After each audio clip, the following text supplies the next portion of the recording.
Welcome to The Kitchen Table, a conversation about faith, music, and culture. Join Shine.fm's ministry director Brian McIntyre Utter and his son Jake around the table for this week's chat. Well, it's great to have back with us a guest we had on just a few episodes ago, Steve Case, who is professor here at Olivet Nazarene University and also in charge of Strickler Planetarium. We have a lot of things coming up this spring that we have questions about, one of those being Easter. And you ask questions of your students specifically.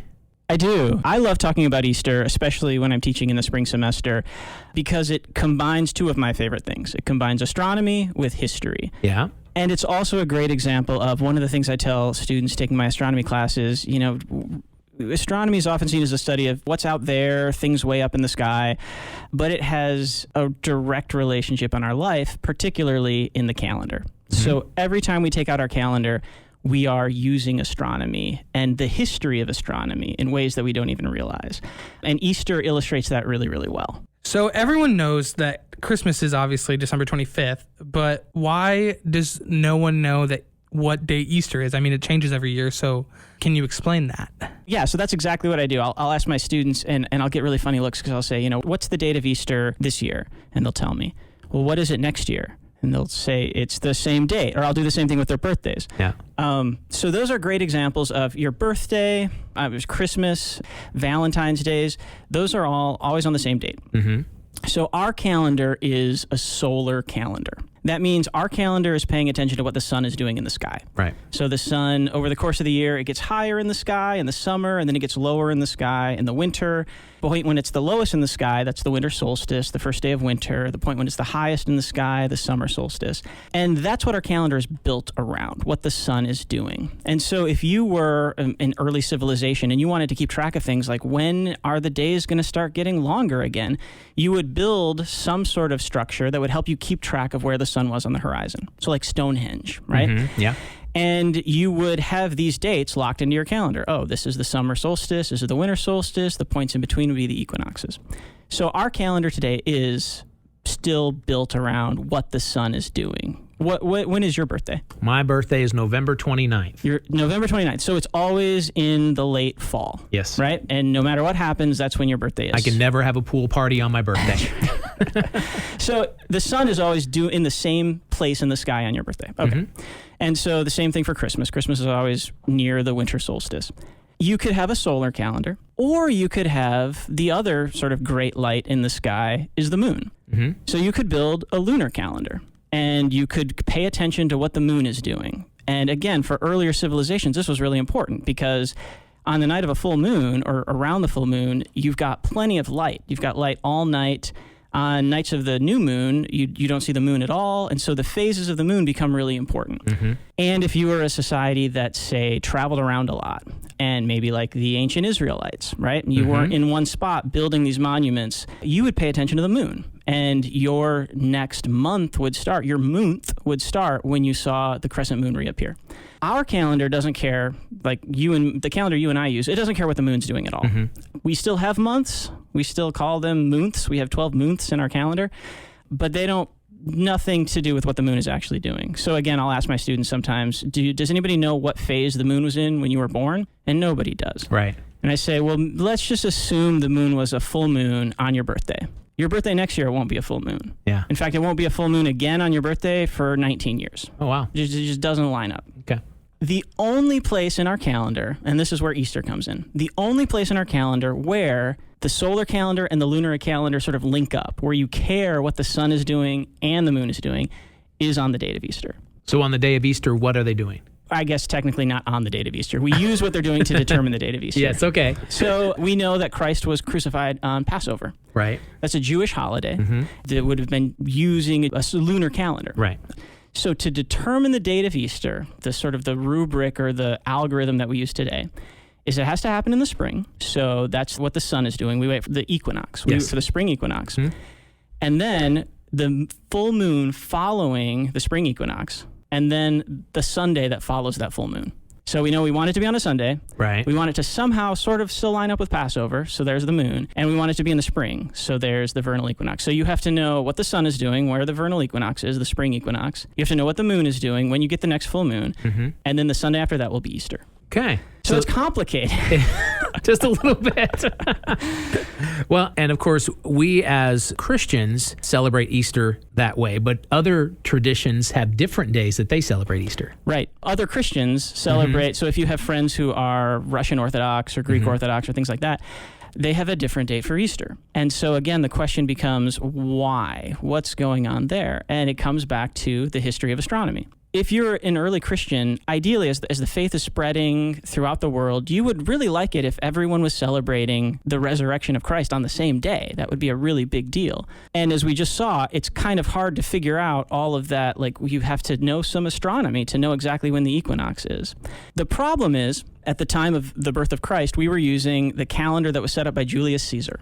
So we call it the Julian calendar. And the Julian calendar is what fixes the year for us, because the year is not really 365 days. It's 365 days and a quarter day. So every 4 years, we have to take those quarter days and plop them into the calendar. And that's our leap year on February 29th. And if your birthday's on February 29th, it's just no fun. You're out of luck. Yeah. And so Julius Caesar in ancient Rome, he didn't figure this out, but he instituted, okay, we're going to do this, because if we didn't do that, then all of our seasons, all of our days on the calendar would get out of whack with our seasons. Every 4 years, they'd slip. But it actually turns out that 365 days and a quarter is not quite right either. It's not perfectly a quarter. And so much, much later, much after Easter was instituted, after Christianity had spread throughout the world, after the Protestant Reformation, way back, I think it was in the 1580s, astronomers working in the Catholic Church had realized we still don't have the exact right number of days in our year. We have to fix the Julian calendar. And so Pope Gregory instituted a calendar reform. He said, okay, we're gonna fix it, and we're going to get the calendar lined up with the sun again. And there was a lot of complicated astronomy that went into this. But basically, to do it, they had to drop 10 days out of the calendar. So if you were in a Catholic European country, you would go to bed on October the 5th, and you woke up by papal decree. The next day was October the 15th. And that would be odd. It would be odd. And from that point on, the way that we calculate leap years is not technically every 4 years. It's a little bit more complicated than that. But it happens that we have to worry about that rarely. The last time it happened was in the year 2000. And so that's the Gregorian calendar. And that's the calendar that we use today. But that was just the Catholic Church. And so it took Protestant countries actually a long time to sort of adopt this calendar. So for decades in Europe, if you were writing to a friend from Italy to, say, Britain, you guys would be it would be a different date for you as it was for your friend. A lot of the Eastern countries, Russia, and the churches, the Eastern churches, never adopted the Gregorian calendar. So at least for how they calculate Easter, they're still using the vernal equinox from the old Julian calendar. And so they're using the same rule, but they're using a different equinox, and so they have a different date for Easter. Okay, so I have some other questions. Of course, we just had daylight savings time. We did. I've always heard that the reason that we have daylight savings time, the two main reasons was farmers, and this was set up when our population was 90% farmers, where we're now like 2% farmers, right? That they needed more daylight hours to work. Right. And I also heard that it's because you don't want kids sitting outside in front of the house waiting for the bus in the dark. In the dark, right. Is there a purpose behind daylight savings time besides those two things? Yeah, so basically, as the day gets longer and longer and longer, that daylight is spread kind of symmetrically, right? So it's getting earlier in the morning and it's staying later at night. And if we just let it do its thing naturally, by the time we were at midsummer, the sun would be coming up at about 4 o'clock in the morning. Now, I've lived in a country that did not celebrate daylight savings time, and that's true. You need blackout curtains because it's bright. 5 a.m., it's bright.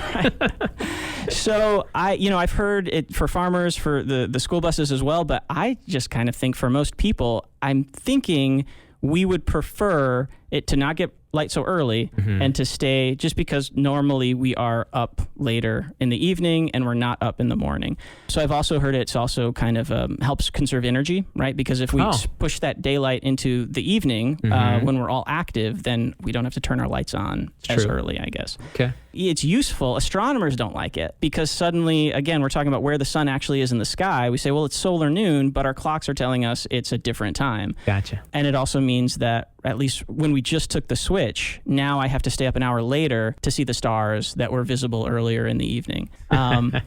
But I kind of agree. I'm not sure I would want the sun peeking in my window at 4 o'clock in the morning. Yeah, it was kind of bizarre because it would stay light till almost 10 o'clock at night at certain times of the year. Right. And that was odd as well. Right. But blackout curtains kind of fixed it for us. Yeah. So we survived and it was not a problem. And honestly, it was a lot easier. And I think the reason that a lot of parents don't like it is because kids have a hard time adjusting for They that do. 1 hour. And Yes. it takes a while. That is You know, true. there's some rough days in there. That is true. Yeah.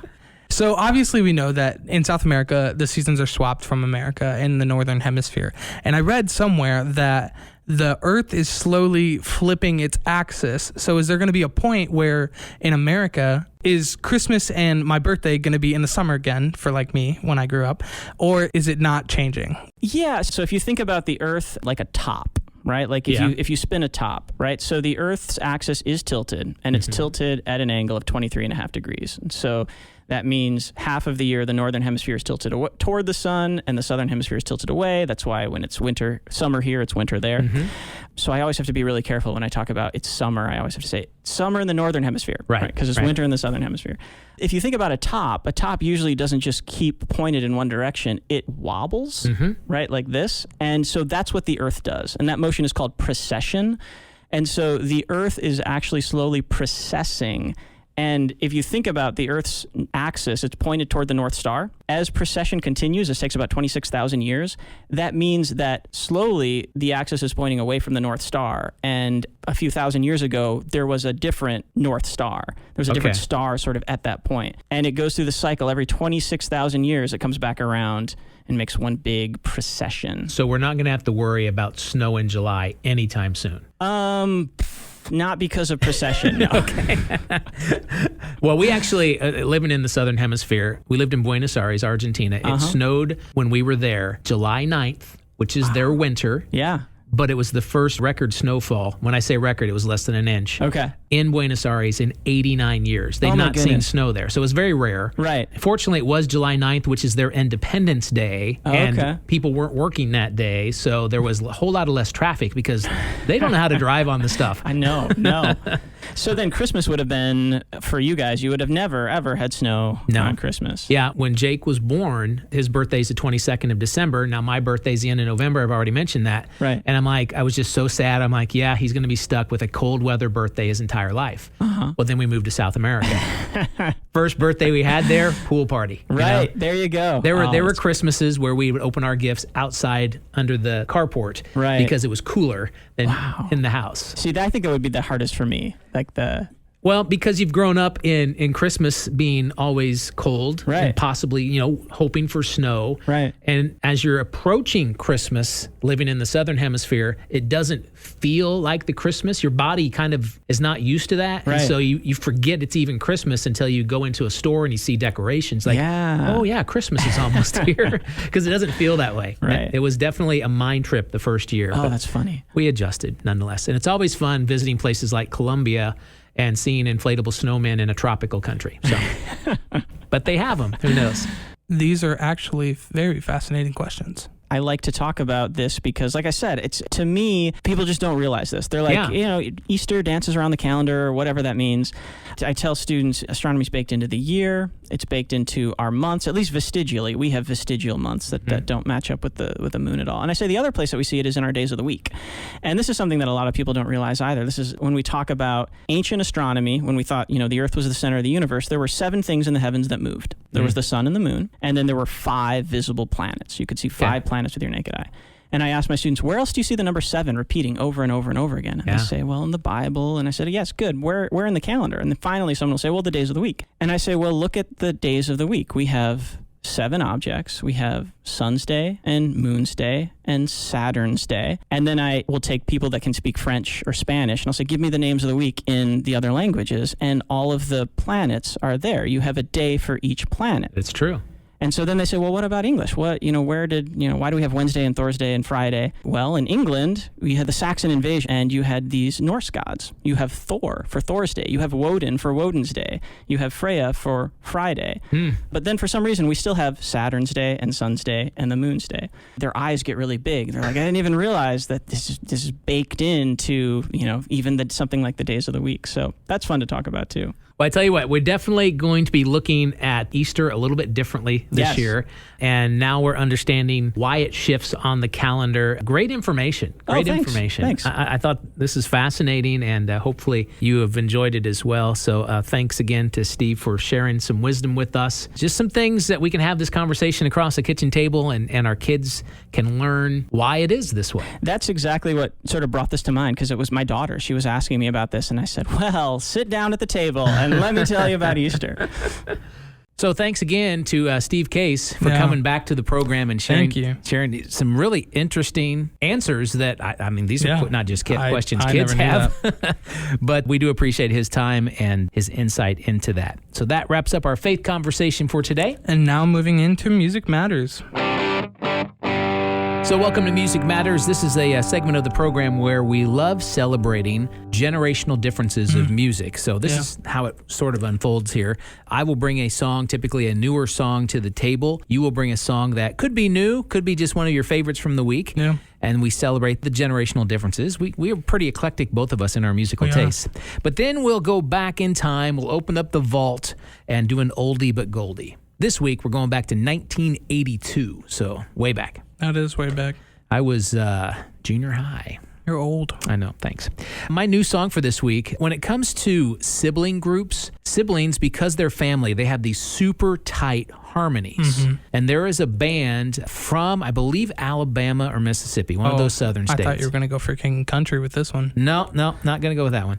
But this is a band called Kane, which is their last name. Yeah. They had a hit a few months ago, Rise Up, also subtitled Lazarus. Well, they got another song that's out now. Ooh. And again, it's those tight harmonies. I love them. I'm going to let the group Kane explain a little bit about their new song. It's called Yes He Can, and then we're going to hear some of that song. And the chorus of our new song, Yes He Can, says, "Did he move every mountain? Did he part every sea? Yes, he did. So yes, he can." Look, we know that there are all types and sizes of mountains and seas. But hear me say this today. God cares so much about your mountain. The best way to have faith for what God will do is to remember what He has already done. Has He saved you, healed you, provided for you and your family? Then you can believe that He can do it and will do it again. So if you're listening right now and you've already seen your miracle, then let's sing this song in celebration together. But if you're listening right now and you're still waiting on your mountain to be moved, know that God is faithful and that we are singing this song for you. Did he move every mountain?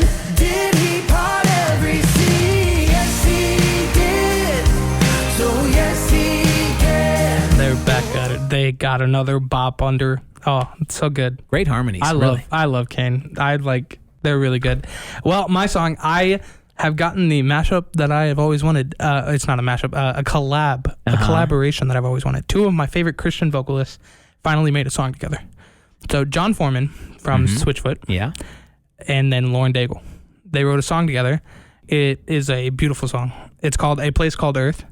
It brings a little bit of Switchfoot. It brings a little Lauren Daigle, and they perfectly collaborated together. True collaboration. And it's so good. So here is A Place Called Earth by John Foreman and Lauren Daigle. Oh, how I long for heaven in a place called Earth, where every son and daughter will know their worth. It's actually a really great song. It is. Yeah.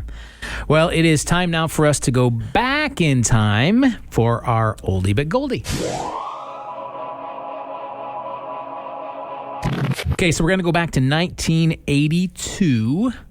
Ooh. And this was the number 2 song of the year. Number dos. It is a band that we've played this band before on the kitchen table, but this song, I mean, if you're from my generation, you remember this song. I'm not from your generation. I know. This song is Petra. I know Petra. Everyone knows Petra. I have a fun story about Petra. Yeah, I'm sure you do. My youth pastor would always wake us up at retreat with Petra. Blaring it. And you all were like, who is this? Well, after a couple years, you would know the song. Yeah. Well, this song, this song has been used to teach Sunday school lessons over the years, has really stood the test of time. It is Petra, the number 2 song from 1982. It's the coloring song. Red is the color of the blood that flowed down the face of someone who loved us so. He's the perfect man. He's the Lord's own son. I've woken up to that one a couple times. There you go. See, I just have this like bad memory because I wake up to it. No one wants to wake up to a song. It's a good song. Mm-hmm. I'm immediately tired when I hear it. But it's a great song. Yes. Not one to get you up and going. No, it's not. Yeah. Especially at youth retreats when you get little stay up sleep until anyway. like 3 a.m. and then wake up at 7. Well, that wraps up Music Matters. Time now to go into Culture Shock. In Culture Shock, what we do is we will highlight somebody who is making a difference for the kingdom of God. A difference maker. In a unique way. Now, this can be a movie star, a sports figure, someone that has some sort of, quote, celebrity, unquote, status, or your average Joe Schmo. Today, I wanted to highlight Netflix as part of this. Netflix? Yes. Netflix just this past Friday released a faith-based film. Wow. A true faith-based film. And let's face it, a lot of stuff on Netflix I was about is to not. say, Netflix has gotten some heat for not. And this is a musical, which I thought would intrigue you. Interesting. The actor by the name of Kevin Quinn. Do you know who that is? Why does it sound familiar? He was in Google. Disney's Bunked. Okay. And then A Christmas Love Story. I did watch Bunked. Okay. So that's where he's from. He's the actor in this movie. This movie is called A Week Away, and it's actually a faith-based musical, which I find really interesting. Yeah, I know Kevin Quinn. He's a good actor. Okay, well, he plays the teenager in this new film called Will. His name is Will. He says through the process of doing this movie, he rediscovered his faith. He says, I was going through a bit of an existential crisis, which sounds crazy, but I think my faith was shaken. And A Week Away really brought me back some of the things that were important in my life and made me realize just how important faith was in my life. So A Week Away not only was a catalyst for him, Will, the character in the movie, it was a catalyst for Kevin Quinn, the actor who played Will, and reintroduced his faith to him. In fact, his own songs in the film, Quinn says, reflects his personal thoughts and feeling. He says, I had questions about the world and existence, and I took a lot of that into the film, and I took a lot of that into the character. So this movie features music from Stephen Curtis Chapman for King and Country, Amy Grant, Michael W. Smith. It also stars Bailey Madison, who is from Bridge to Terabithia, as well as... Don't talk about that movie. It's a sad that movie. Movie's yeah, sad. It's so sad, yeah. And some other great actors that you will know in this. Quinn says that the film has multiple themes, although one of the most important messages, especially for teenagers, is don't be afraid of faith. He goes on to say, because it can be scary and intimidating, trust that he has your best interest at heart. Your faith journey is your journey, and no one can take that away from you. No one can negate it, and don't be afraid to embrace it. And I think people are sometimes afraid that it's like taboo or unacceptable.